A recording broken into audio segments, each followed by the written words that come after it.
안녕하세요 여러분 반갑습니다. 잘 들리죠? 벌써 3월의 마지막 날이네요. 중간고사가 다가오고 있는데 힘들죠? 그래도 시험이 끝나야 방학이 오는 법이니까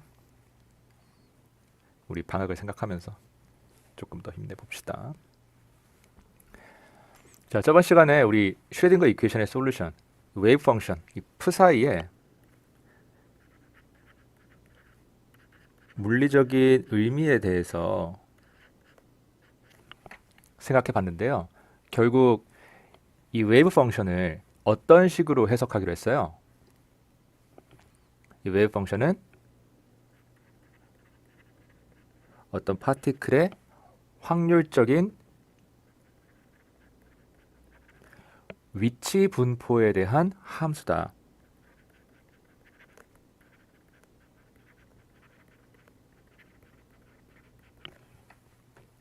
이 웨이브 펑션을 알면 어떤 파티클이 특정 구간에 존재할 확률을 구할 수 있다고 했어요. 이게 누구의 해석이라고 했죠? 보른의 해석. 자, 그럼 이런 해석이 절대적인 거야? 보른이 아주 훌륭한 사람이니까 노벨상도 받았거든? 그냥 받아들이면 되는 거야? 아니야. 이거는 그냥 보른의 주장일 뿐이에요. 여러분이 혹시 더 좋은 해석을 찾아내면 여러분의 해석이 정설이 될 수도 있는 겁니다. 노벨상도 받겠지 물론. 그때 날 잊으면 안 된다고 했어. 그러면 왜 보른의 해석, 이 확률 해석을 위주로 우리가 지금 공부하고 있는 거야? 이게 아직까지 틀린 적이 없거든. 그냥 주장이 아니라 수많은 실험 결과가 뒷받침된 근거가 있는 주장이라서 그렇다. 자, 그러면 이제 슈레딩거 이퀘이션과 웨이브 펑션에 대한 마지막 내용인데요. 앞에서 이 파티클의 위치가 보른에 따르면 확률적으로 표현된다고 했단 말이야. 자, 그러면 지금 이 순간에 파티클은 도대체 어디에 있는 거예요?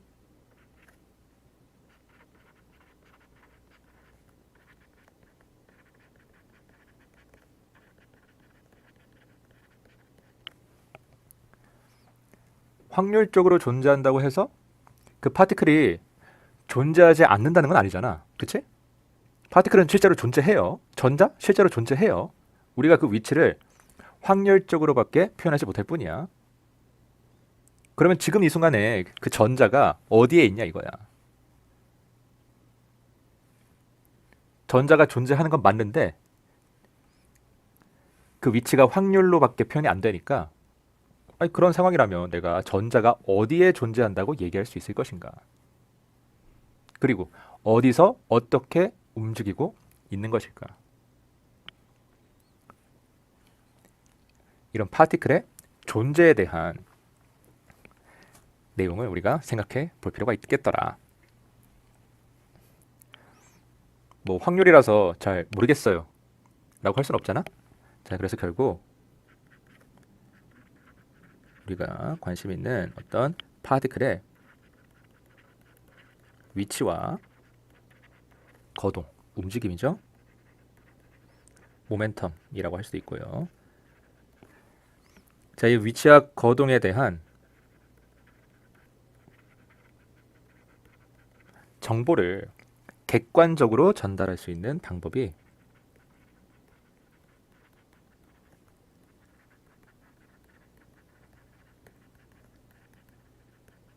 필요하다.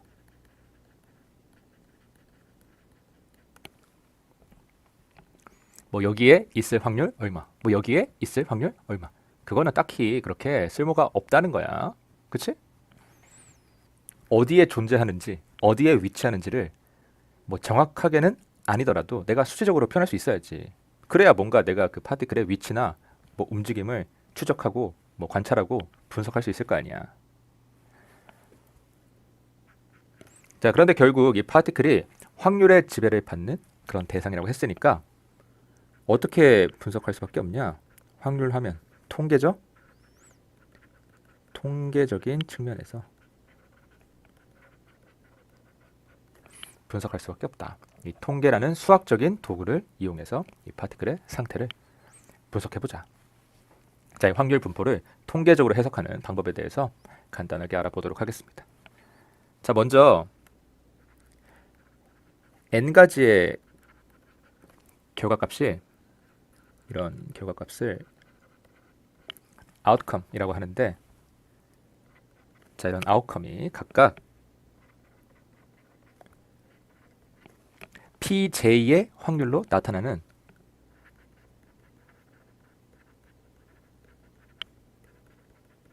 또는 발생하는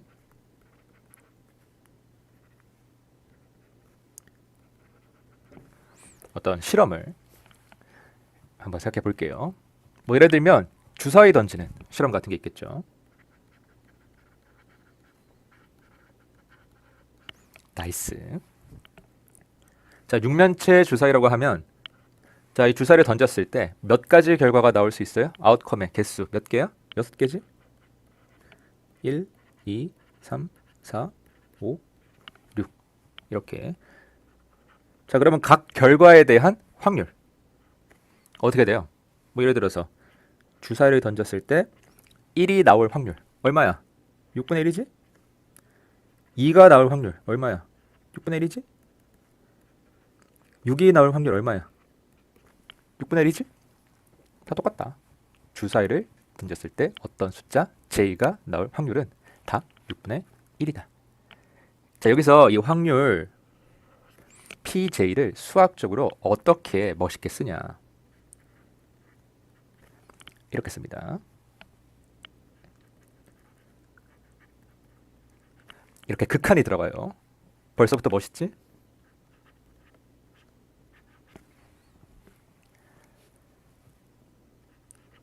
자, 분모에 있는 이 n은 뭐냐?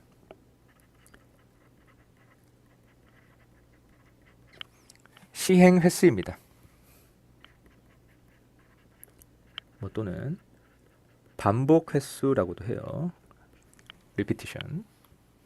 그러니까 쉽게 얘기해서 주사위 던진 횟수야. 그 다음 분자에 있는 nj는 우리가 기대하는 어떤 결과 j가 나온 횟수예요. j번째 결과가 얼마나 나왔는지. 그러면 앞에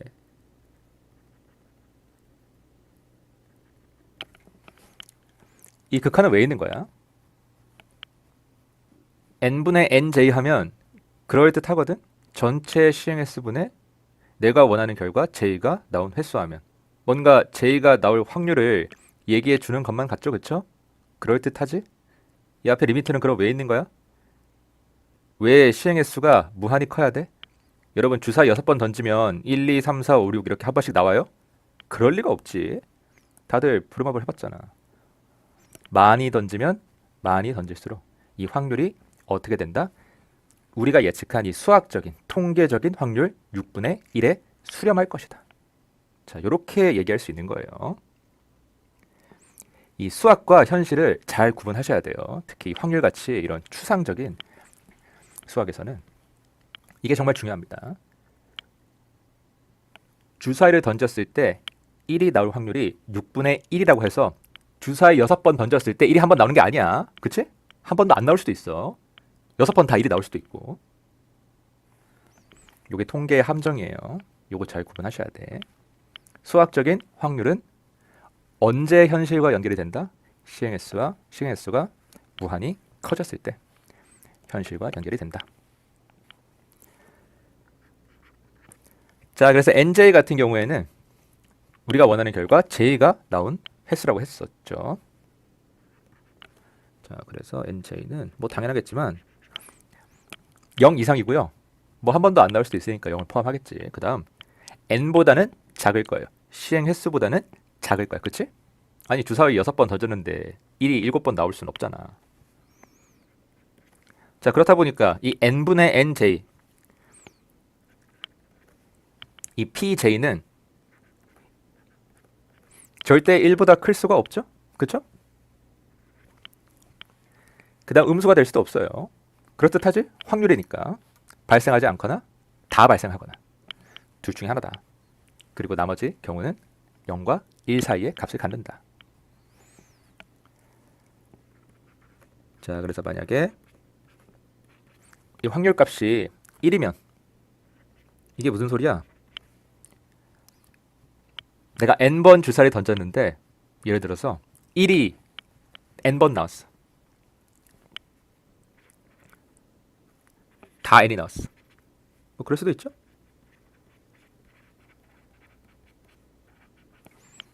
자, 그럴 때 그러면 1이 나올 확률 계산해 보면 1이 되는데, 자, 그럴 때 이 사건, 이 1이 나온 사건은 certainty하다, 확정적이다 라고 하고요. 자, 그 다음에 이 확률이 0일 수도 있죠. 아니, 물론 주사위에서는 이렇게 확률이 1이나 0이 나오기 굉장히 힘들겠지. 하지만 사건의 종류에 따라서는 이렇게 확률이 1이나 0이 나오는 게 분명히 있을 거란 말이야. 그래서 어떤 사건의 확률이 0일 때는 어떻게 얘기하냐? 자, 이 사건, 이 이벤트는 impossible하다, 불가능하다. 자, 이런 식으로 얘기를 합니다. 자, 마지막으로 모든 결과의 발생 횟수를 다 합치면 여러분 뭐가 나와야 돼요? 주사위 10번 던진 다음에 1이 나온 횟수, 2가 나온 횟수, 3이 나온 횟수, 4가 나온 횟수, 5가 나온 횟수, 6이 나온 횟수 다 더하면 우리가 주사위를 던진 총 횟수가 나오겠죠, 그렇죠? 전체 시행 횟수가 나올 거란 말이야. 자, 여기에서 우리가 모든 확률을 다 더했을 때 값을 알아낼 수 있습니다. 1번 사건부터 n번 사건까지 각 사건에 대한 확률 pj를 다 더했을 때 뭐가 나오냐? 여러분 이거 뭐 나와야 돼요? 다 알고 있잖아. 1 나와야 되지, 그치? 자, 실제로 1이 나오는지 한번 확인해 보자는 거야. pj가 아까 이런 식으로 정리가 된다고 했는데, 자, 리미트 이거 시그마랑 아무 상관없죠? 밖으로 빼주고요. 여기 n 이것도 시행 횟수 시그마랑 아무 관련이 없죠, 그렇죠? 밖으로 빼줘. 이렇게.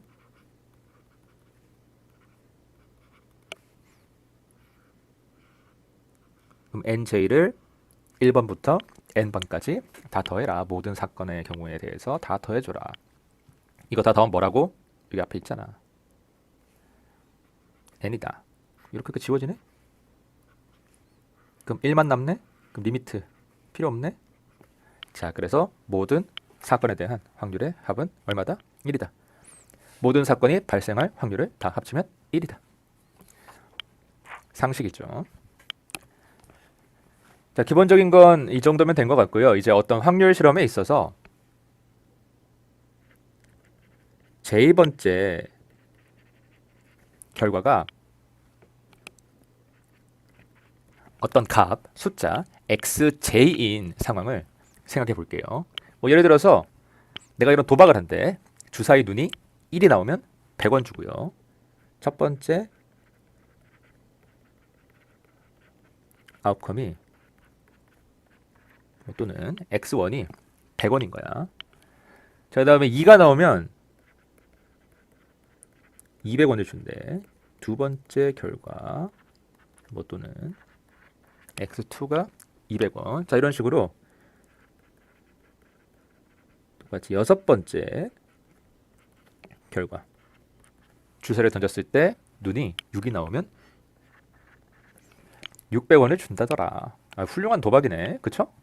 자, 여기서 주사위를 한번 던졌을 때 우리가 받을 수 있을 것으로 기대되는 평균 금액,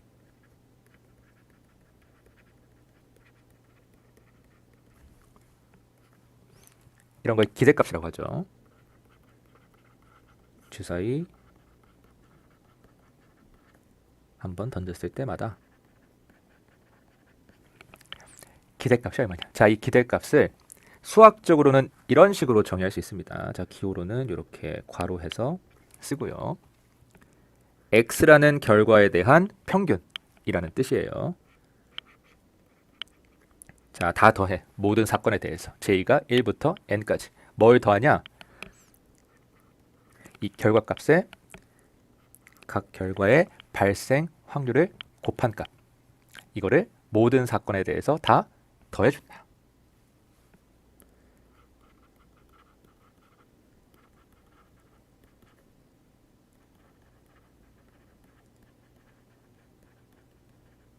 위에 이 주사위 게임에 대해서 이 기대값 한번 계산해 보세요. 얼마 나와? 350원 나오거든? 내가 여기서 주사를 한번 던졌을 때 내가 기대할 수 있는 금액이 350원인 거야. 내가 350원 정도를 받을 수 있을 것으로 기대가 되는 거야. 그럼 주사위 한번 던지면 내 통장에 350원씩 착착 들어오는 거예요? 아니야. 100원 받을 수도 있고 200원 받을 수도 있고 300원 받을 수도 있고요. 뭐 운 좋아서 600원 받을 수도 있어. 하지만 내가 이 주사위를 무한히 던졌을 때, 그래서 주사위 한 번당 내 통장에 들어오는 돈의 평균을 계산했을 때 그 값이 대략 얼마가 된다는 거야? 350원이 된다는 거야. 자, 수학적 확률과 현실을 혼동하지 마세요. 자, 이런 기대값에 대한 수학적인 개념을 17세기에 파스칼, 그다음 페르마가 처음으로 제안했는데요. 다 유명한 사람들이지, 그렇지? 여러분이 아는 그 파스칼, 여러분이 아는 그 페르마입니다. 어때요? 그럴듯해요? 자, 뭐 하려고 이런 개념을 만들었나? 도박에서 기대값, 그러니까 얻을 수 있는 수익을 수학적으로 추산하기 위해서 이런 거를 만들었어요. 그러니까 쉽게 얘기해서 여러분 고스톱 칠 때 고할 건지 스톱할 건지 결정해야 되잖아. 이거를 수학적으로 한번 추산을 해보겠다. 이런 생각을 가지고 만든 거야. 도박 가지고 돈을 좀 벌고 싶었나 봐. 자, 그래서 만약에 이 주사위 게임 한 판에 300원이야. 300원 내면 여러분 주사위 한번 던질 수 있어. 그럼 할 만한 거야? 어때요? 누가 할 만하대, 여러분. 도박하면 안 됩니다. 근데 수학적으로 보면 어때요? 내가 50원 이득이잖아. 왜? 기대값이 50원 더 크니까. 하지만 300원 걸고 주사위 던졌을 때 내가 무조건 350원 받을 수 있는 거야? 아니야. 수학적인 확률은 그냥 정말 수학적인 확률일 뿐이야. 기대값일 뿐이에요. 내가 기대하는 값. 운 없어서 100원, 200원, 300원 받을 수도 있는 거고, 운 좋아서 400원, 500원, 600원 받아서 이득 볼 수도 있는 거야. 그치? 무조건 50원 버는 게 아니다. 그러니까 도박은 하면 안 된다. 자, 됐죠? 자, 여기에서 수학적으로, 자, 이건 순전히 수학적인 거야. 이 기대값의 제곱에 대한, 기대값의 제곱이 아니라 결과값의 제곱에 대한 이 기대값도 정의할 수 있는데요. 어떻게 하냐? 방법은 똑같아요. 자, 평균이니까 다 더할 건데, 결과값의 제곱에 대한 기대값이잖아. 자, 결과값의 제곱에다가 각 결과가 발생할 확률을 곱한 거. 이걸 다 더해주는 식으로 계산을 한다. 자, 이거를 수학에서는 세컨드 모멘트라고 해요. 통계에서는. 자, 근데 이런 쓸데없어 보이는 걸 뭐하러 만드냐? 다 이유가 있습니다. 이거를 이용해서 분산을 정의할 수 있어요. variance. 자, 분산이 뭐냐? 기호로는 이렇게 쓰는데요. 결과 x에 대한 분산이다 해서 시그마 x의 제곱이다. 시그마가 분산이라는 뜻이야. 시그마 제곱이 분산이라는 뜻이에요. 자, 말 그대로 평균값에 대해서 이 결과값들이 얼마나 분산되어 있는지 나타내는 값이에요. 자, 이런 식으로 계산을 합니다. 결과값과 평균값의 차이가 들어가 있어.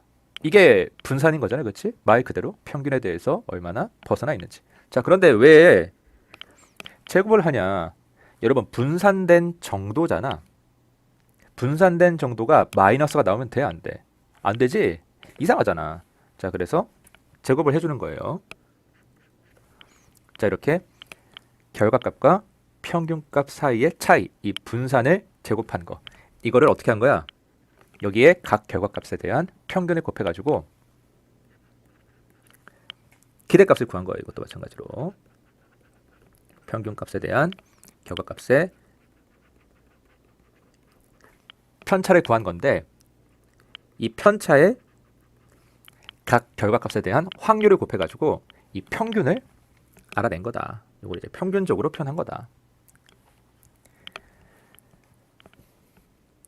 자, 그래서 이 결과값이 만약에 평균값 근처에 좀 분포한다. 그러면 이 분산이 큰 거야, 작은 거야?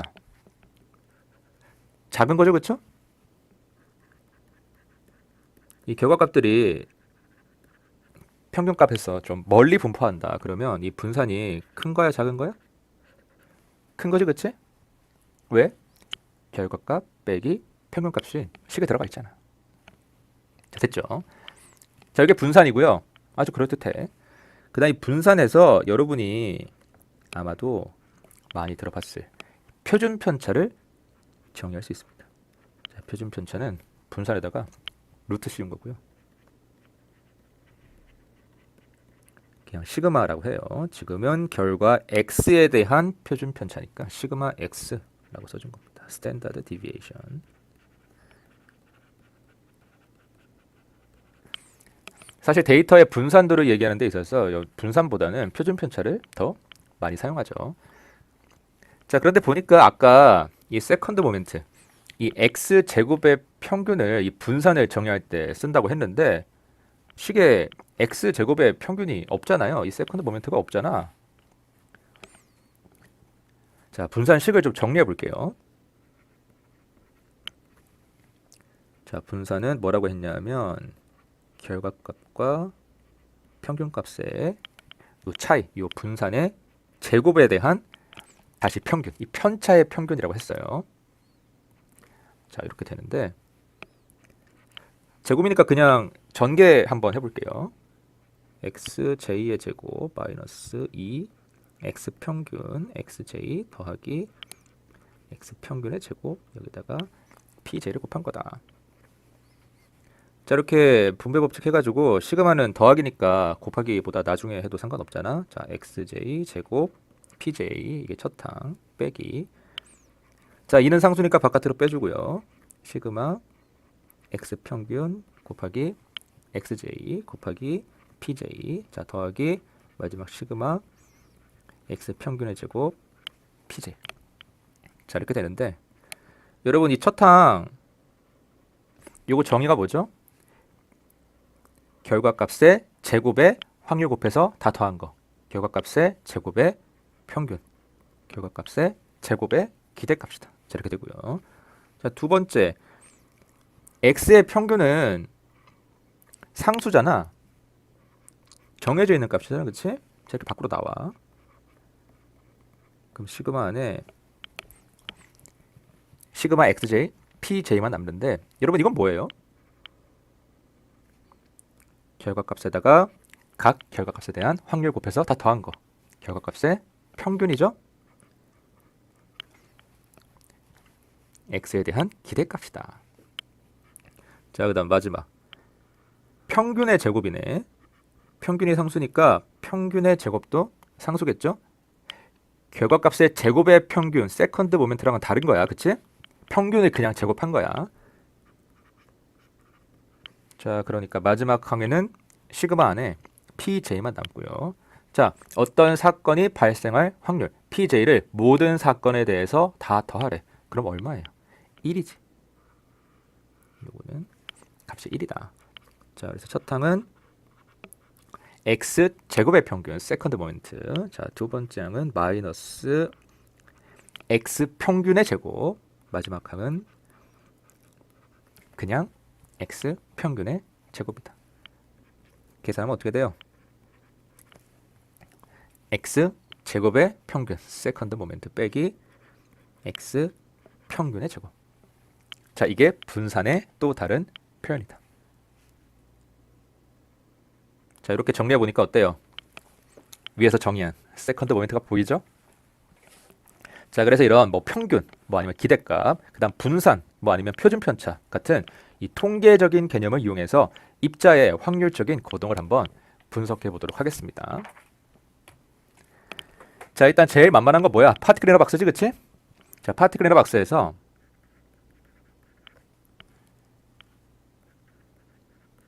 자, 어떤 파티클을 상자 안에 있는 어떤 구간 x에서 x 플러스 델타 x 이 사이에서 발견한 확률 어떻게 된다고 했어요?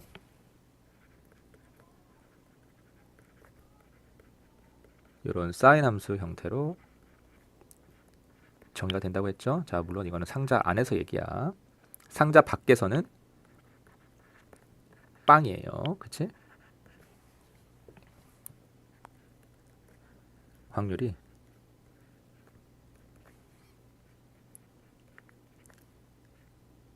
이렇게 웨이브 펑션 프 사이의 크기의 제곱 형태로 정의가 되는데, 이 크기의 제곱이 확률 밀도 함수라서 이 확률 밀도 함수에다가 구간 길이를 곱해주면, 여기선 dx지 그치? x부터 dx, x 플러스 dx 사이에 존재할 확률이니까 이 구간의 길이를 곱해주면 우리가 확률을 알아낼 수 있다 라고 했습니다. 자, 그럼 먼저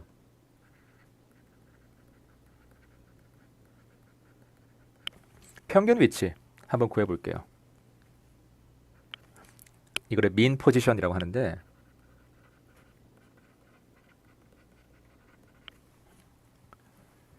풀어서 얘기하면 이 평균 위치 어떻게 되는 거야? 뭘 구하고 싶은 거야 지금? 이 파티클의 위치에 대한 기대값을 구하고 싶은 거예요. 그렇죠? 어디에 있을 것으로 기대가 되는지. 정확하게 어디에 있는지 잘 모르지만, 왜? 위치가 확률 형태로 정의가 돼 있으니까. 어쨌든 그 확률에서 우리가 어디에 있을 것으로 기대되는지에 대한 값, 요 평균 위치에 대한 값은 뽑아낼 수 있거든. 뭘 이용해서? 파스칼과 페르마가 만들었던 요 평균 위치, 이 기대값에 대한 식을 이용해서 어떻게 하면 된다고? 결과에다가 각 결과에 대한 확률을 곱한 값을 다 더해준 거. 이게 기대값이라고 했어요. 자, 여기서는 뭐가 결과값이야? 위치가 결과값인 거지, 그치? 우리는 파티클의 위치가 궁금한 거야. 자, 그 다음에 여기다 뭘 곱해주면 돼? 위치가 결과값이니까 이 파티클이 각 위치에 존재할 확률. 자, 요게 P, J가 되는 거예요. 자, 이거 두 개 곱해가지고 다 더해주면 된다. 자, 그런데 우리 확률은 어때요? 주사위 확률처럼 사건별로 딱딱 나눠져 있는 거야? 아니지? 확률 밀도 함수 형태로 표현돼 있잖아. 연속 함수잖아. 이거 시그마 써서 더할 수 있어요? 안 되지. 어떻게 더해야 돼? 적분해야 된다. 어디서부터 어디까지 더해? 다 더해야 되니까. 그치? 모든 위치에 대해서 다 더하는 거야. 뭘 더하는 거야? 자, 특정 위치. 요게 결과값이죠? 뭐 1.0에 있는지, 뭐 1.1에 있는지, 1.2에 있는지, 이런 위치가 곧 결과값이라고 했어. 자, 위치 곱하기 x 곱하기 각 위치에 존재할 확률.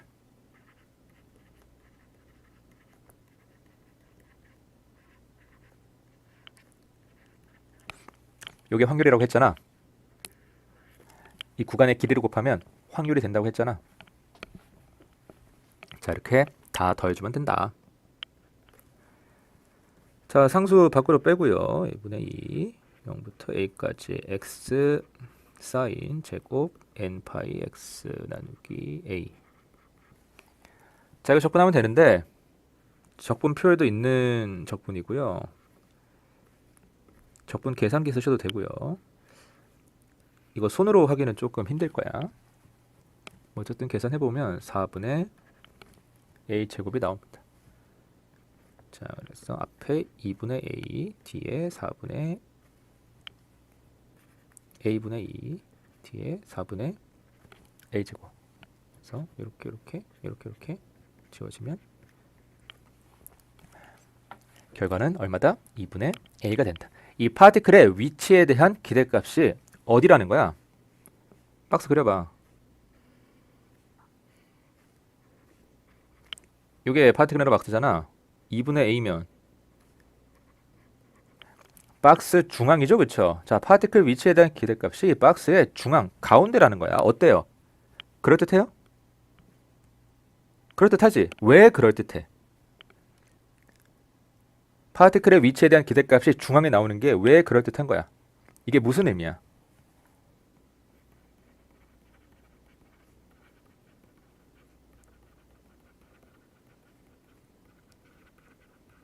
뒤집어서 생각하면 이 파티클이 딱히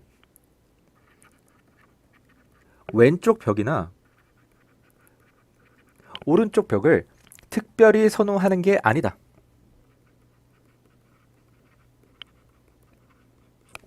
이렇게 볼 수 있는 거잖아.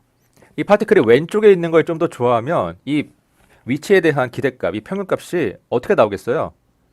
아니 2분의 a보다 좀 작게 나오겠지, 그치? 왼쪽에 치우쳐져 있는 걸로 나오겠지. 이 파티클이 오른쪽 벽을 왼쪽 벽보다 조금 더 좋아해. 오른쪽에 있는 걸 조금 더 좋아해. 그러면 이 파티클의 위치에 대한 기대값이 얼마가 나오겠어요? 2분의 a보다 조금 크게 나오겠지, 그치? 오른쪽에 치우쳐 있는 걸로 나올 거 아니야. 근데 어떻다? 그렇지 않다. 자, 여러분이 보기에도 어때요? 이 파티클이 왼쪽 벽을 오른쪽 벽보다 특별히 선호할 이유가 있어요? 뭐 아니면 반대로 오른쪽 벽을 왼쪽 벽보다 조금 더 선호할 이유가 있어요? 없잖아. 그냥 박스인데 뭐 왼쪽 오른쪽 똑같은데 뭐. 그럼 기대값 중앙 나오는 거 맞아요? 맞지? 굉장히 합리적인 결과입니다. 그래서 이 통계 해석이 꽤 괜찮은 것 같아요. 벌써부터 그럴듯한 결과가 나오기 시작했어. 자, 그럼 평균 에너지도 한번 구해볼게요. 자, 어떤 n이라는 퀀텀 스테이트에 있는 이 퀀텀 넘버라고 했죠? 파티클의 에너지는 얼마야?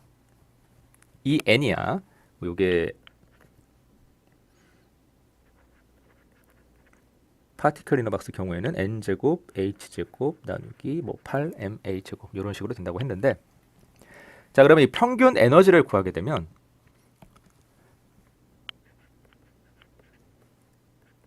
이 값이 뭐가 나올까, 여러분?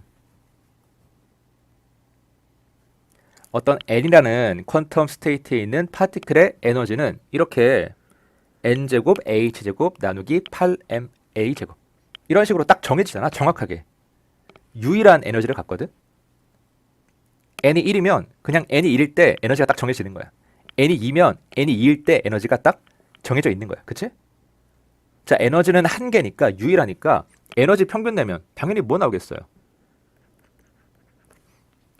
그냥 n 상태에서 에너지 나오는 거 아니야? 어떤 유일한 값의 평균은 그냥 그 유일한 값 아니야? 내가 수업을 하는데 수강생이 한 명이야. 그 친구가 중간고사를 100점을 받았대. 그럼 평균 몇 점이에요? 100점이지, 그치? 똑같은 말이야. 자, 그래서 에너지 같은 경우에는 우리가 실제로 이 평균을 계산해 보지 않아도 값을 알아낼 수 있는데, 상식적으로 생각해서 그러면 실제로 이 기대값, 에너지에 대한 기대값을 계산을 했을 때 이게 그냥 에너지가 나오는지 한번 확인을 해봅시다. 자, 기대값 구하는 건 똑같아요. 그냥 결과값에다가 뭐 곱해주면 돼? 이렇게 확률 곱해주면 되지, 그치? 자, 확률을 앞에 셌으니까 내가 그냥 그대로 썼는데 여기 앞에 네모에 지금 뭐가 들어가야 되는 거야? 지금 우리가 원하는 결과값이 뭐야? 에너지지. 에너지에 대한 어떤 표현이 들어가야 되는데 우리는 지금 양자역학하고 있는 거니까 이게 에너지에 대한 양자역학적인 표현이 이 자리에 들어가면 될 것 같거든요. 위치랑은 약간 결이 달라. 위치는 뭐 양자역학적이든 아니면 뭐 고전 물리에서든 그냥 x잖아. 그쵸? 위치는 위치일 뿐이잖아. 하지만 에너지는 어때요? 고전 물리의 에너지와 양자역학의 에너지가 조금 달라. 사실 조금 다른 건 아니지. 많이 다르지. 자, 에너지에 대한 양자역학적인 표현 어떻게 된다고 배웠어요? 이런 오퍼레이터 형태로 표현이 된다고 배웠죠? 해밀토니안 오퍼레이터가 곧 양자역학에서 에너지를 나타낸다. 에너지는 양자역학에서는 최소한 위치처럼 어떤 값을 갖는 게 아니라 이런 수학적인 계산식 오퍼레이터 형태로 표현이 된다. 자, 그럼 어떡하죠? 이걸 그냥 대입할 수는 없잖아. 그치? 이런 계산을 여기 앞에다가 집어넣어서 뭘 어떻게 하겠다고? 제가 어떡하냐? 오퍼레이터는 수학에서 온 거잖아요, 여러분. 슈레딩거 이퀘이션을 수학적으로 정리하는 과정에서 만들어진 거잖아. 자, 이것도 마찬가지로 수학적으로 한번 해결해 보겠습니다. 자, 어쨌든 지금 내가 하고 싶은 게 뭐냐면 이 파티클에 대한 확률 있죠? 이 웨이브 펑션 크기의 제곱 아니면 푸사의 컨주게이트 곱하기 푸사의 뭐 정확히 얘기하면 확률 밀도 함수긴 하지만 어쨌든 자, 이 확률에다가 에너지에 대한 양자역학적인 표현 이 해밀토니안 오퍼레이터를 곱해서 모든 확률에 대해서 다 더해주고 싶은 거야. 그치? 모든 사건에 대해서. 그래야 에너지에 대한 기대값, 평균을 구할 수 있는 거니까. 자, 이 곱해야 되는 상황인 건데 그냥 곱하기가 좀 힘들어서 자, 이런 식으로 한번 생각해 보자는 거예요. 자, 이게 슈레딩거 이퀘이션이죠. 그쵸? 슈레딩거 이퀘이션의 양변에다가 푸사의 컨주게이트를 곱해 줍시다. 이런 식으로. 자, 앞에다 곱해. 우변에도 이렇게 앞에다가 자, 그 다음에 요거를 적분해 줄게요. 양변 다 전체 구간에 대해서 0부터 A까지.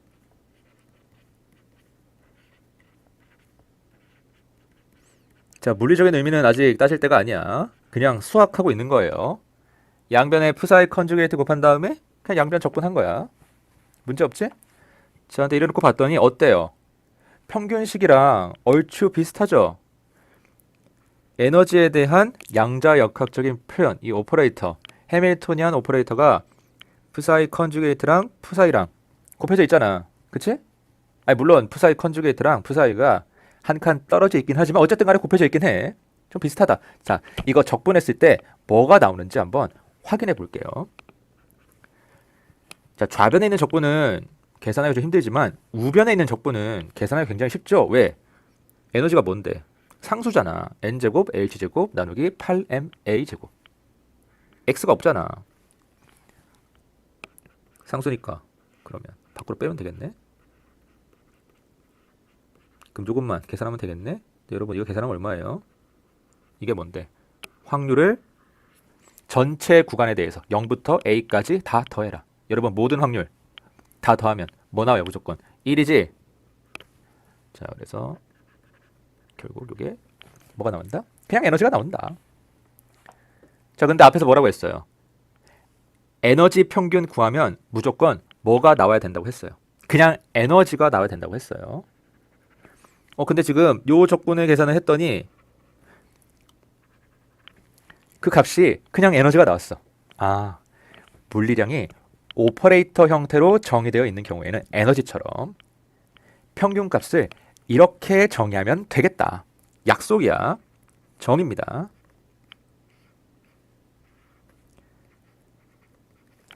자, S라는 물리량에 대한 평균은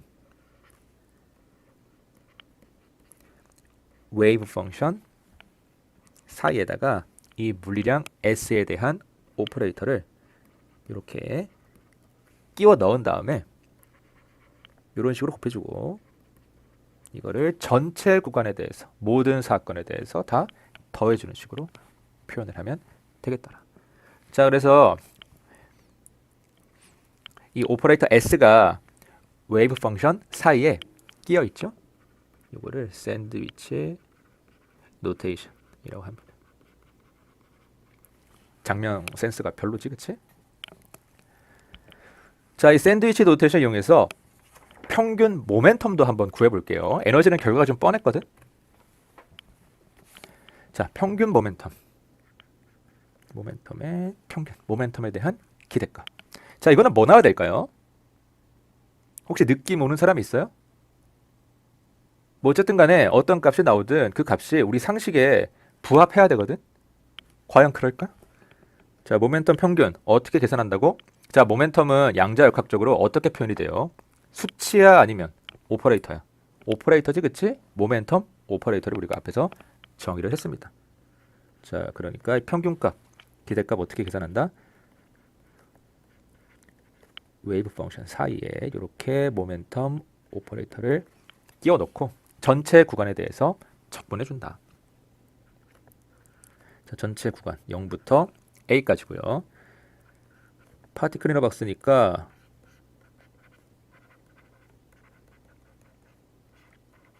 자, 이게 웨이브 펑션, 이거의 컨주게이트. 모멘텀 오퍼레이터가 마이너스 IH바 그 다음 DDX였죠. 이런 미분 오퍼레이터였어요. 여기다 곱하기 A분의 2 루트 사인 n파이 x 나누기 A. 자, 요거를 전체 구원에 대해서 적분하면 된다. 자, 실수함수니까 컨주게이트 필요 없고요. 일단 상수 모아서 다 밖으로 뺄게요. 마이너스 I H바 A분의 2다. 자, 0부터 A까지. 사인 n파이 x 나누기 A ddx. x에 대한 미분이죠. 사인 n파이 x 나누기 A dx. 자, 이렇게 되는데 그럼 요거 먼저 계산하면 되겠네. 이 오퍼레이터 뜻이 오른쪽에 따라 나오는 거에다가 지정된 계산을 해라. 뭐 이런 뜻이라고 했잖아요. 지금 ddx라는 오퍼레이터가 있으니까 오른쪽에 있는 거 sin n파이 x 나누기 a라는 함수를 x에 대해서 미분하면 되겠네. 그럼 뭐 나와요? 코사인 어쩌고 나오겠지, 그치?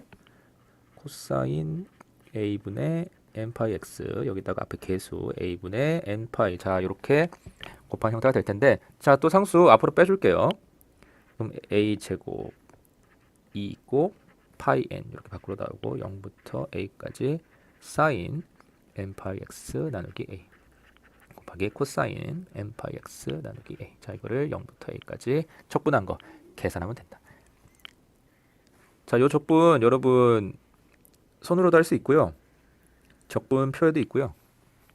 적분 계산기 쓰셔도 돼요. 자, 계산해보면 뭐 나오냐?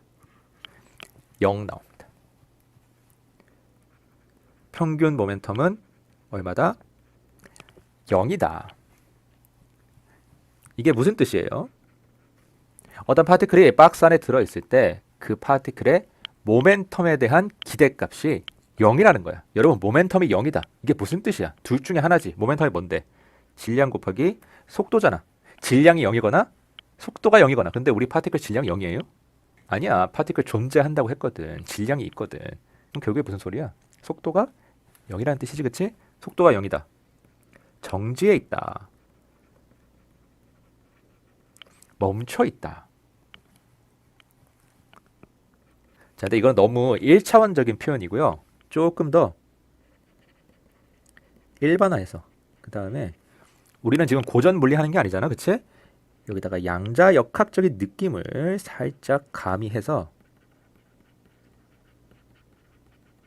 다시 한번 설명해보면, 여러분 박스 안에 있는 파티클이 왜 멈춰 있어야 하는지 사실 딱 부러지게 설명할 수가 없잖아, 그쵸?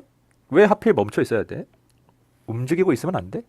그리고 심지어 박스 안에 있는 파티클이 에너지를 갖고 있는 경우에는 멈춰 있는 게 굉장히 부자연스러운 일 아니에요? 아니, 에너지를 가지고 있는 파티클이 어떻게 멈춰 있을 수 있겠어, 그치? 그럼 에너지 왜 가지고 있는데? 그 에너지 어디에 쓰고 있는 건데? 자, 그래서 어떻게 해석을 하면 좋냐? 양자역학이니까 확률 가지고 설명하면 되겠죠? 자, 이 파티클이 박스 안에서 왼쪽으로 움직이고 있을 확률과 오른쪽으로 움직이고 있을 확률이 같아서 모멘텀에 대한 기대값이 얼마가 나오는 거다? 0이 나오는 거다. 이거 앞에서 했던 위치에 대한 기대값이랑 똑같은 맥락에서 설명할 수 있는 거죠. 어떻게? 파티클이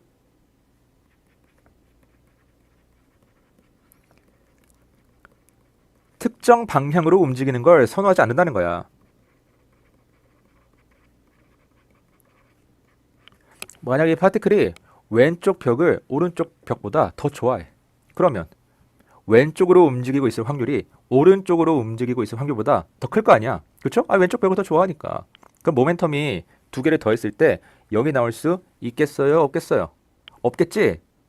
뭐 반대로 이 파티클이 오른쪽 벽을 왼쪽 벽보다 더 좋아해. 그러면 이 파티클이 아무래도 오른쪽 벽을 향해서 움직이고 있을 확률이 더 높잖아. 그쵸? 오른쪽 벽을 더 좋아하니까. 근데 그렇다는 거야? 그렇지 않다는 거야? 그렇지 않다는 거야. 우리 박스 생긴 거 보세요. 그냥 이렇게 심심하게 생겼잖아. 그치? 막 이렇게 기울어진 거 아니잖아. 자, 이렇게 왼쪽으로 경사져 있으면 어때요?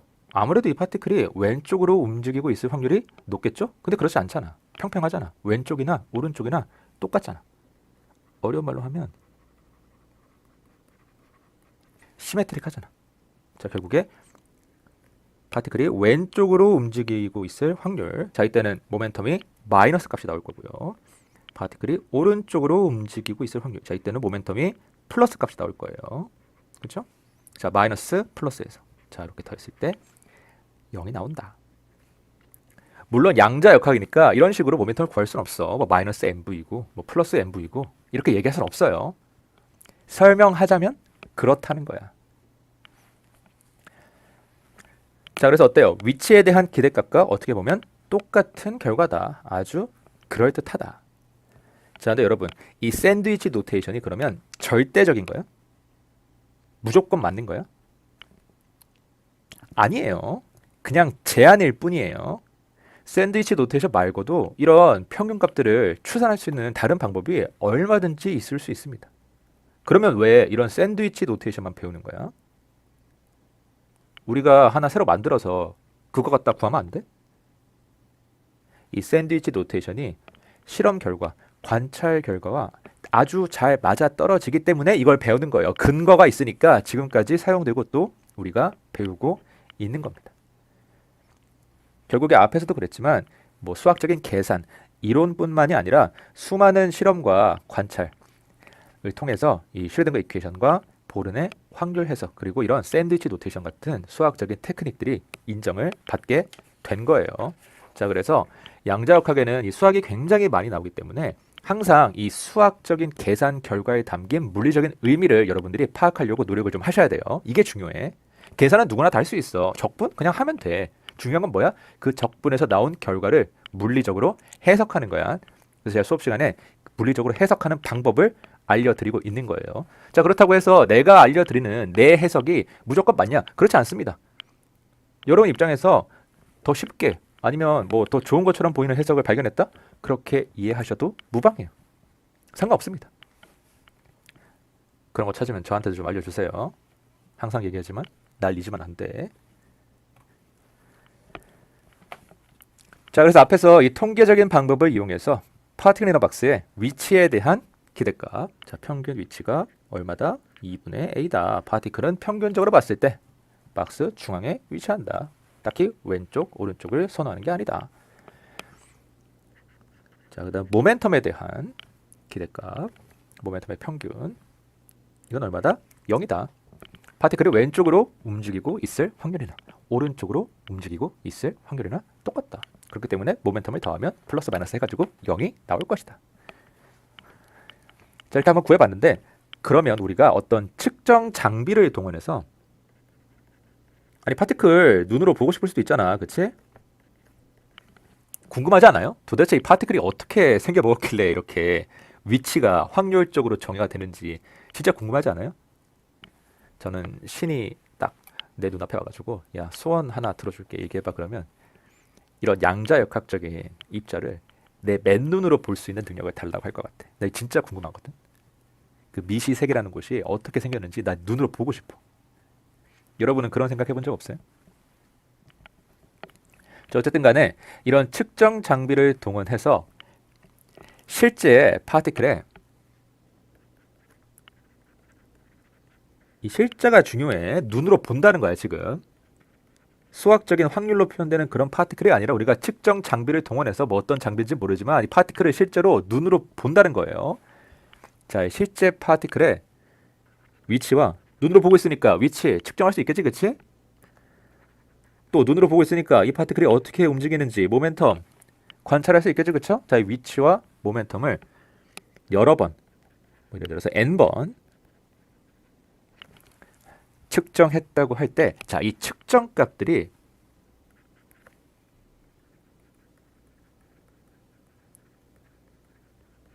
여러분이 앞에서 수학적으로 구한 이 평균값에서 얼마나 벗어나 있을까요? 다시 말하면 이 분산이 어떻게 될까? 자, 주사위 6번 던졌을 때 3이 나올 확률 얼마야? 6분의 1이지, 그치? 그럼 실제로 내가 주사위를 6번 던졌을 때 3이 몇 번이 나왔나?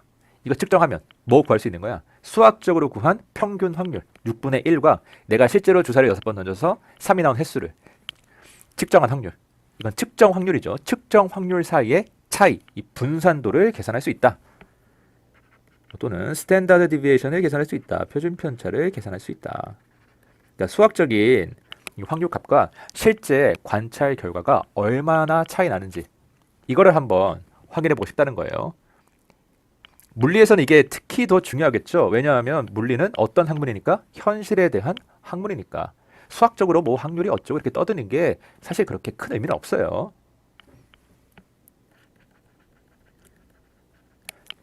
현상을 설명할 수 있어야 물리지. 그래서 이 확률이 현상을 얼마나 잘 설명하는지 한번 확인해 보겠다. 편차가 얼마나 되는지 한번 계산해 보겠다. 라는 겁니다. 자, 이 편차 어떻게 구한다고? 수학적으로?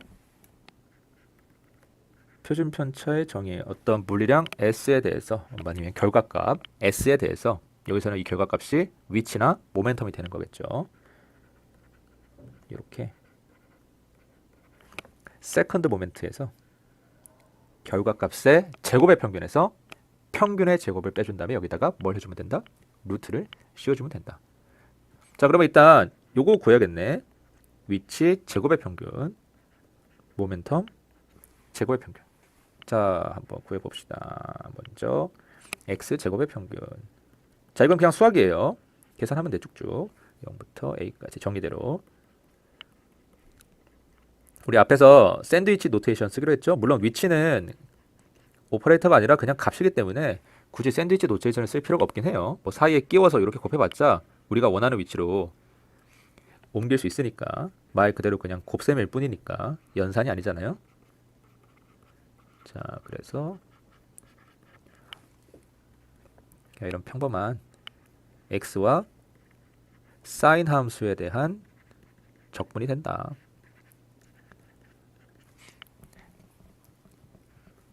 앞에서 했던 거랑 별로 다를 게 없다.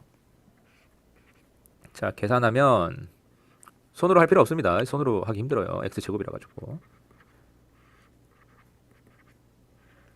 결과도 굉장히 복잡하죠? 이렇게 나와요. 지금 여기 결과에 이 퀀텀 넘버 n이 포함되어 있거든요. 사인 함수 안에 n이 있기 때문에 들어가 있는 겁니다. 이게 없어지지 않아요. 자, 됐고. 자, x제곱의 평균은 구했으니까 그러면 바로 이 x에 대한 표준 편차 계산할 수 있죠? 우리 x 평균은 알잖아. 위치 평균 뭐라고 했어? 상자 중앙이라며. 2분의 a라며. 자, 루트 위에서 구한 거 x제곱의 평균 그대로 써주고요.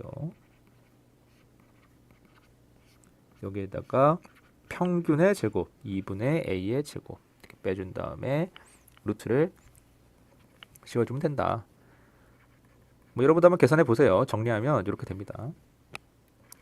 3분의 파이 제곱 n 제곱 빼기 2다. 자, 이게 뭐라고? 위치에 대한 편차다. 내가 측정한 위치 값들과 실제로 측정한 위치 값들, 그 다음에 수학적으로 계산한 평균, 이 기대값 사이의 차이다. 대충 내 측정값과 수학적으로 계산한 평균값이 요 정도 차이가 있을 거다 라고 얘기를 하는 거예요. 뭐 당연하겠지. 평균값만 측정이 되지는 않을 거 아니야. 그쵸? 아까도 얘기했지만 주사를 던져서 3이 나올 확률이 6분의 1이라고 해서 내가 주사 6번 던졌을 때 매번 측정할 때마다 뭐 6번 던지면 3이 항상 한 번 나오는 건 아니잖아. 12번 던진다고 3이 2번 나오는 건 아니잖아. 그치? 조금 많이 나올 수도 있고 적게 나올 수도 있죠. 그 편차가 이 정도 된다는 거예요.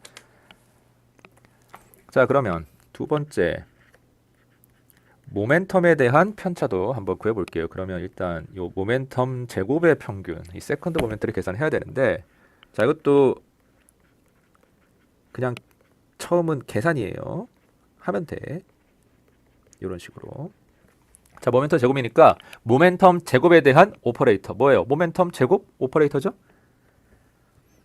네, 여러분 기억나는지 모르겠는데 이 키네틱 에너지 오퍼레이터에 이 모멘텀 제곱 오퍼레이터가 들어가 있었어요. 애당초 모멘텀 오퍼레이터를 이 모멘텀 제곱 오퍼레이터로부터 유도를 했었죠. 자, 그래서 왼쪽에 웨이브 펑션 하나 써주고 요게 모멘텀 제곱 오퍼레이터거든요. 자, 그 다음 오른쪽에 다시 웨이브 펑션. 파티클 이너 박스의 웨이브 펑션은 실수 함수이기 때문에 컨주게이트 필요 없고요. 자, 여기서는 이 오퍼레이터의 위치를 우리가 아무렇게나 바꿀 수가 없어요. 왜? 말 그대로 오퍼레이터니까 이 값이 아니거든.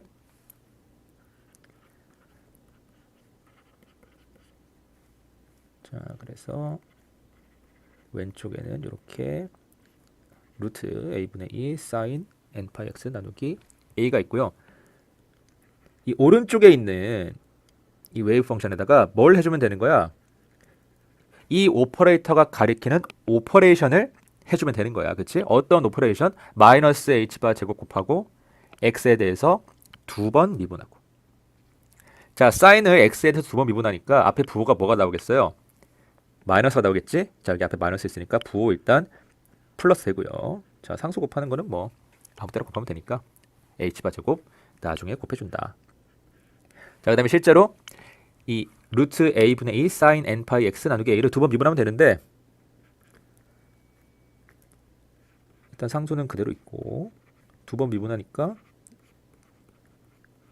이렇게 앞에 붙어있는 개수가 두 번 나오겠죠. 그쵸? 제곱 사인 두 번 미분하면 다시 사인 되지. 그치?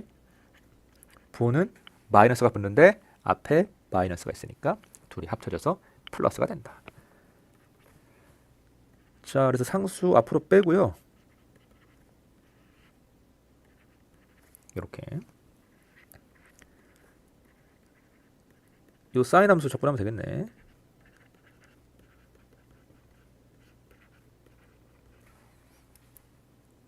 근데 요거는 적분이 좀 쉬워 보이죠? 그쵸? 아니, 똑같은 사인 함수 그냥 두 개 있는 거잖아. 물론 손으로 직접 할 필요는 없습니다. 자, 계산하면 2분의 a가 나오는데 이렇게 지워지고 여기 2가 있네? 2 지워지고 그래서 n제곱 파이 제곱 h바 제곱 나누기 a 제곱이 돼요. 자, 여기에 모멘텀 제곱에 대한 평균이고요. 제가 왜 구했냐? 뭐 알고 싶어서 구한 거예요? 편차. 모멘텀의 측정값과 수학적으로 구한 이 모멘텀의 평균값 사이의 차이, 스탠다드 디비에이션을 구하고 싶어서 계산한 거다. 자, 모멘텀 제곱의 평균이 이렇게 된다고 했고요. 자, 모멘텀 평균의 제곱인데 모멘텀 평균 아까 뭐라고 했어요? 0이라고 했지? 빵이라고 했죠? 특별히 왼쪽으로 움직이는 거, 오른쪽으로 움직이는 거를 선호하지 않는다. 확률적으로 봤을 때 똑같다. 자, 그래서 계산하면 a분의 n파이 h바가 되고요. 자, 여기에 모멘텀에 대한 편차가 되겠습니다. 자, 여기서는 어떤 특징이 있어요? 이게 n에 비례하죠, 그쵸? 여기 분자에 n이 있잖아. 근데 여러분, 이 퀀텀 넘버 n이 뭘 결정하죠? 에너지를 결정하지, 그치? 에너지가 커지면 이 편차가 커진다는 거야. 어때요, 여러분? 그럴듯해요? 그럴듯하지? 왜? 에너지가 커진다는 게 뭔데? 이 입자가 엄청나게 날뛴다는 거잖아. 엄청난 에너지를 가지고 박스 안에서 막 좌우로 왔다 갔다 한다는 거잖아. 그러면 우리 측정값에 대한 이 평균값의 편차가 커지겠어요? 작아지겠어요? 파티클이 더 많이 날뛰니까 당연히 커지겠지, 그치? 당연한 결과다. 자, 이런 식으로 해석할 수 있다. 그래서 앞에서 이 위치에 대한 편차가 이렇게 된다고 했는데, 자, 이게 공통점이 하나 있습니다. 뭐냐? 둘 다 0이 될 수가 없어요. 그치? 자, 이거 0 만들어봐. 이 루트 안에 있는 이 식이 0이 되면 되는데 지금 문제가 뭐냐면 n이 이런 정수거든. 1, 2, 3 같은. n에다가 정수 넣어가지고 3분의 파이 제곱 n 제곱 빼기 2를 0으로 만들 수 있어요? 불가능하지, 그치? 이 모멘텀 편차값은 그냥 애당초 0이 될 수가 없고요. 그쵸? 뭐 빼기도 없잖아. a가 무한대도 아닐 거고. 그치? 자, 그래서 어떤 특징이 있냐? 이 파티클이나 박스, 우리가 측정한 요 상태에 대한 위치나 모멘텀이 측정값이 수학적으로 계산한 기대값, 평균값에 대해서 편차를 가질 수밖에 없다. 이런 편차가 무조건 존재한다는 거예요.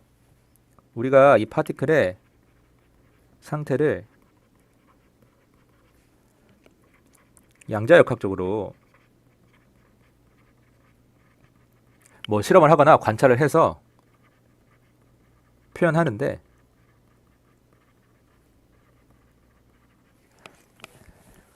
확실하게 표현할 수 있다는 거야? 안 된다는 거야. 왜? 편차가 있으니까. 확실하게 표현할 수 있으면 항상 평균값이랑 똑같은 값이 나와야 되는 거 아니에요? 그렇죠? 근데 그렇지 않다는 거야. 평균값에 대해서 편차를 가진다는 거야. 평균보다 작은 값이 나올 수도 있고요. 큰 값이 나올 수도 있다는 거야. 불확실성이 존재한다. 이런 불확실성을 uncertainty라고 합니다. 자, 이게 결론이에요. 근데 여러분, 불확실성은 어때요? 좋은 거야? 나쁜 거지? 불확실성이 있으면 어떻게 해야 돼? 여러분은 심지어 지금 물리를 공부하고 있잖아. 물리가 불확실하다? 용납할 수 있어요? 난 용납이 안 되거든. 없애주는 게 매너지, 그치? 불확실성을 뭐 없앨 수는 없어도 최대한 줄여보긴 해야 돼. 아니, 그래야 정확해지는 거 아니야. 자, 한번 없애볼게요. 물론 0이 될 수는 없다고 했지만 내가 최대한 한번 어떻게든 이 편차를, 이 불확실성을 줄여보겠다는 거야. 다시 말하면 얘를 무한히 0에 가깝게 만들어 보겠다. 자, 어떻게 하면 이 위치에 대한 편차가 무한히 0에 가까운 값을 가질 수 있어요? 씩 봐봐. 우리 건드릴 수 있는 거 뭐밖에 없어. 여기 박스 크기밖에 없잖아. A밖에 없잖아. 자, A가 무한히 작으면 이 위치에 대한 편차도 무한히 작아지겠죠? 이게 무슨 소리야? A가 뭐라고? 박스 크기. 자, 박스가 작으면 작을수록 파티클의 위치에 대한 정확도가 올라간다. 평균값과 측정값 사이의 편차가 줄어든다. 사실 당연한 말이지, 그치? 아니, 박스가 작으면 당연히 파티클 위치가 정확해지겠지. 왜? 박스 자체가 작으니까.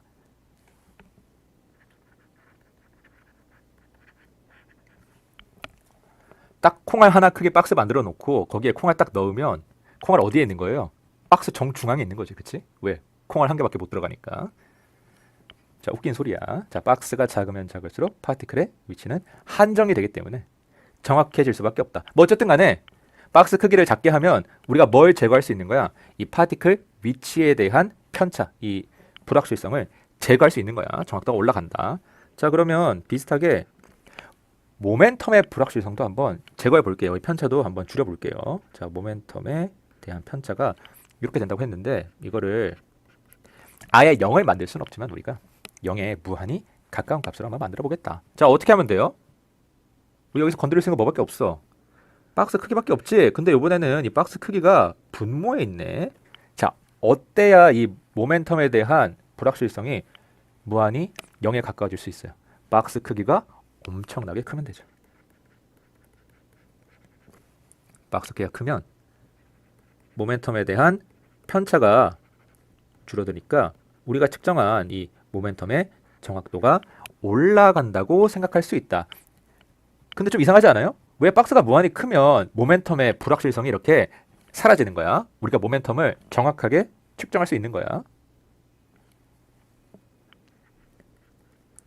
자, 박스의 크기가 무한히 크다. 이런 상황에 대해서 조금 더 생각을 해봐야 되는데, 자, A가 들어있는 또 다른 식이 하나가 있죠. 그게 뭐야? 파티클 이너 박스에 에너지, 여기 분모에 A 제곱이 들어있잖아. 그치? 자, 그러면 박스가 무한히 커지게 되면 에너지가 어떻게 돼요? 0으로 수렴하네. 자, 에너지가 0인 어떤 파티클의 모멘텀 어떻게 돼요? 자, 어떤 파티클이 있는데 이 파티클이 에너지를 하나도 가지고 있지 않대. 그러면 이 파티클 움직이는 거야? 움직이지 않는 거야? 안 움직이는 거지. 안 움직이니까 모멘텀 얼마야? 0이지. 자, 그래서 무한히 큰 박스 안에 들어있는 파티클은 어떻다? 모멘텀이 0이다. 자, 이런 식으로 생각할 수 있어요. 물론 이게 파티클이 실제로 움직이는지 움직이지 않는지 우리 몰라. 왜? 위치와 모멘텀이 확률로밖에 정의가 안 되기 때문에 정확하게 알 수 없어요. 우리가 알 수 있는 건 뭐야? 그냥 모멘텀이 0이다. 이 사실뿐이야. 자, 어쨌든 간에 지금 파티클의 에너지가 0이라고 하니까 모멘텀이 어떻게 됐어요? 0으로 특정이 됐죠? 정확하게 측정할 수 있다는 거야. 모멘텀은 0이다. 이렇게 딱 얘기할 수 있다는 거야. 평균도 0이고요. 측정값도 다 0이라는 거야. 됐지? 자, 그래서 박스의 크기를 줄이면 위치에 대한 정확도를 높일 수 있고요. 위치에 대한 불확실성을 제거할 수 있고요. 박스를 무한히 크게 하면 모멘텀에 대한 불확실성을 제거할 수 있어요. 모멘텀을 정확히 측정할 수 있어요. 0이라고. 자, 그럼 여기서 위치와 모멘텀의 이 불확실성을 동시에 제거할 수 있는 방법. 아니, 하나만 제거하고 하나 남겨두면 한쪽이 섭섭할 거 아니야, 그치? 근데 이거 불확실성 동시에 제거할 수 있는 방법 있어? 없어? 없지. 이게 의미하는 게 뭐야? 결국 우리는 이 파티클 이너 박스의 어떤 상태, 뭐 위치든 모멘텀이든 이런 상태를 정확하게 알 수 있다는 거야, 없다는 거야? 없다는 거야.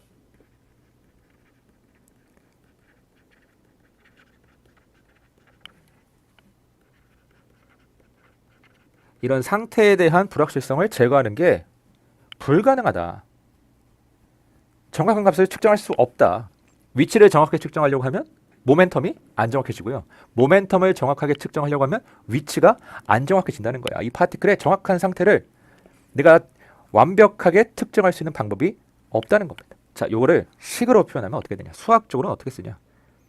위치에 대한 편차와 모멘텀에 대한 편차를 곱한 값이 뭐 식으로 써보면 이렇게 되는데,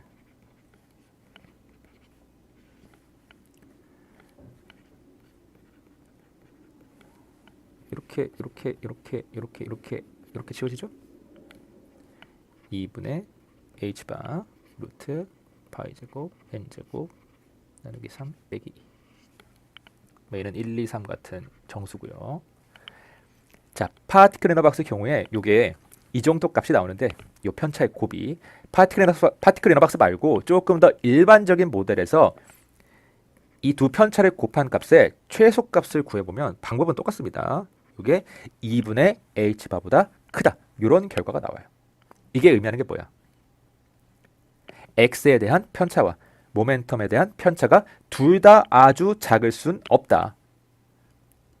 이 둘의 곱이 2분의 h바라는 어떤 숫자보다 커야 되니까 둘 중에 하나가 0이 나올 수 없다는 거예요. 편차를 0으로 만들 수 없다는 거야. 정확하게 측정할 수 없다는 거야. 편차가 존재할 수밖에 없다. 일정 수준 이상으로 정확할 수는 없다.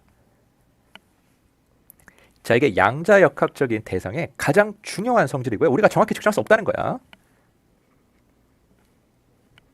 자, 이게 바로 하이젠버그의 불확정성 원리, uncertainty principle입니다.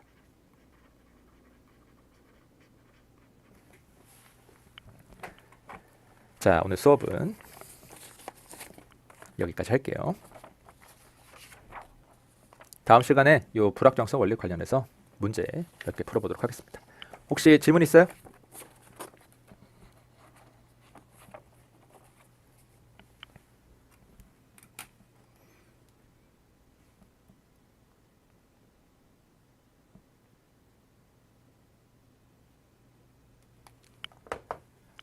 자, 질문 와서 마칠게요. 수고하셨습니다. 주말 잘 보내시고 다음 주 화요일 수업 시간에 다시 만나요.